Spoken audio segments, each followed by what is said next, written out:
Hindustan, Bharat, India একটা দেশেরই তিনটে আলাদা নাম, কিন্তু কখনো কি ভেবে দেখেছেন এই নামগুলোর উৎপত্তি হলো কিভাবে, আর কেনই বা স্বীকৃতি পেল তিনটে নাম? এর মধ্যে সবচেয়ে পুরনো নাম কোনটা?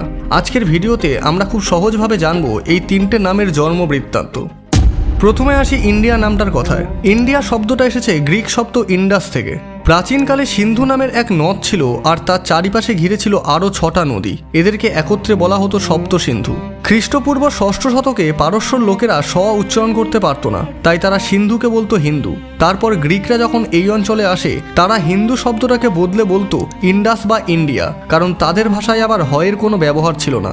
এভাবেই ধীরে ধীরে পশ্চিম পৃথিবীতে পুরো দেশটার নাম হয়ে যায় ইন্ডিয়া। পরে ব্রিটিশরা যখন এই অঞ্চলে শাসন করতে শুরু করে, তখন তারা সরকারি নাম হিসাবে ইন্ডিয়া নামটাকে গ্রহণ করে, ফলে আরও জনপ্রিয় হয়ে ওঠে ইন্ডিয়া। এবার আসি ভারত নামটার কথায়। ভারত নামটা অনেক বেশি প্রাচীন এবং ভারতীয় উৎসের। হিন্দু পুরাণ এবং মহাভারতে বলা হয়েছে এক মহান সম্রাট ছিলেন রাজা ভরত। তিনি ছিলেন খুবই শক্তিশালী এবং ন্যায়পরায়ণ শাসক। তার নাম থেকেই এই ভূখণ্ডের নাম রাখা হয় ভারতবর্ষ।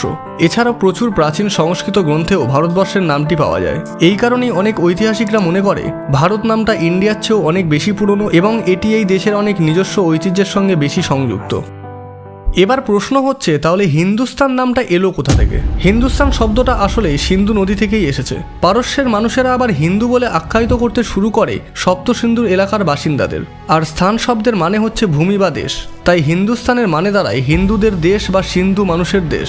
মধ্যযুগে, বিশেষ করে মুঘল যুগে এই নামটা বেশি জনপ্রিয় হয়ে ওঠে। অনেক ফার্সি ও উর্দু লেখায় পুরো ভারতীয় উপমহাদেশকে বলা হতো হিন্দুস্তান। তাহলে সহজভাবে বললে, ভারত এসেছে প্রাচীন ভারতীয় ইতিহাস ও পুরাণ থেকে। ইন্ডিয়া এসেছে সিন্ধু নদীর নাম থেকে, যা গ্রিক ও পশ্চিম দেশে বিভিন্ন মাধ্যমে ছড়িয়ে পড়েছে। আর হিন্দুস্তান এসেছে পারস্য ভাষা থেকে, যার অর্থ হচ্ছে সিন্ধু মানুষের দেশ বা হিন্দুদের দেশ। এই কারণেই আমাদের দেশের সংবিধানে লেখা আছে ইন্ডিয়া দ্যাট ইজ ভারত, অর্থাৎ তিনটে নাম আলাদা শুনতে হলেও দেশ কিন্তু একটাই।